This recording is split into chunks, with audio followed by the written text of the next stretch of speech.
अवधूत चिंतन श्री गुरुदेव दत्त. श्री स्वामी समर्थ. स्वामी सेवेकर या चॅनलमध्ये तुम्हा सर्वांचे मनापासून स्वागत आहे. चॅनलला नवीन असाल तर सबस्क्राईब, लाईक आणि शेअर करा. असेच साध्या सोप्या आणि सरळ भाषेत व्हिडिओ मी नक्की तुम्हाला घेऊन येत जाईन.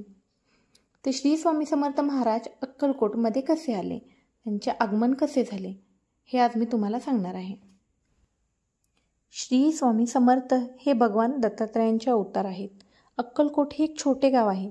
श्री स्वामी इसवी सन 1856 मधील आश्विन महिन्यात अक्कलकोटमध्ये बुधवार पेठेजवळ असलेल्या खंडोबाच्या मंदिराच्या ओट्यावर येऊन बसले होते. त्यावेळेस त्या रस्त्यावरून काही गुराखे चालले होते. त्यांना पाहून स्वामी म्हणाले, काय हो, आम्ही तुमच्या गावात यावे का?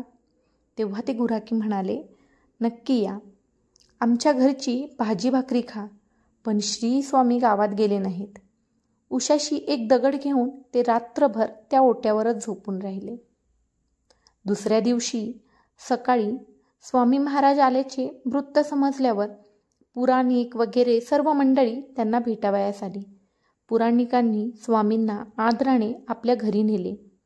तेथे त्यांची पत्नी नीराबाई हिने त्यांचे स्वागत केले व बशीत लाडू आणून दिला. तो स्वामींनी खाल्ला. त्या उभयंतांचे भाग्य उजळले. त्यानंतर स्वामी जवळच्या गणपती मंदिरात गेले. तेथेही स्वामींच्या दर्शनासाठी खूप गर्दी झाली. गावात एक साक्षात्कारी साधू आल्याचे वृत्त समजताच अक्कलकोटचे मालोजीराजे आपल्या दाजीबा भोसले या कारभाऱ्यासह स्वामींच्या दर्शनास आले. त्यांनी स्वामींना नारळ हार अर्पण केला आणि अत्यादराने वंदन केले. तेव्हा स्वामींनी त्यांना स्वहस्ते श्रीफळ दिले आणि हार कारभाऱ्याच्या गळ्यात घातला. आपल्याजवळ असणारे कापाय वस्त्र म्हणजेच भगवी वस्त्र स्वामींनी मालोजी राजांच्या अंगावर घातले. या कृतीने श्री स्वामींनी जणू राजांना आपल्या कृपेचे वस्त्रच पांघरविले. अशा प्रकारे श्री स्वामींच्या कृपाप्रसादाने मालोजी राजे आणि दाजीबा भोसले धन्य झाले.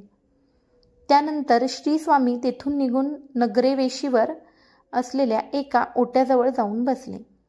ते 3 दिवस काही न खाता बसून होते. चौथ्या दिवशी अहमद अली नावाच्या रिसालदाराचे लक्ष त्यांच्याकडे वेधले. त्याला स्वामींची चेष्टा करण्याची लहर आली. त्याने स्वामींना म्हटले, क्यों बाबाजी, हुक्का पिते हो? श्री स्वामी म्हणाले, हा हा जरूर, क्यों नाही. तेव्हा त्याने अग्नी न घालता एक चिलीम स्वामींना दिली. स्वामी पुढे काय करतात हे तो कुतूहलाने पाहू लागला. त्याचे कपट स्वामींच्या लक्षात आले होते, पण ते काहीही बोलले नाही. त्यांनी चिलीम ओढली तर त्यातून धूर बाहेर पडू लागला.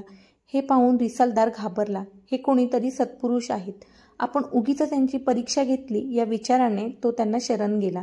पटकन त्यांचे पाय धरले आणि स्वामींची क्षमा मागितली.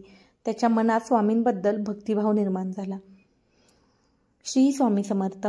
आपल्या चॅनलला नवीन असाल तर व्हिडिओला लाईक, सबस्क्राईब आणि शेअर करायला विसरू नका.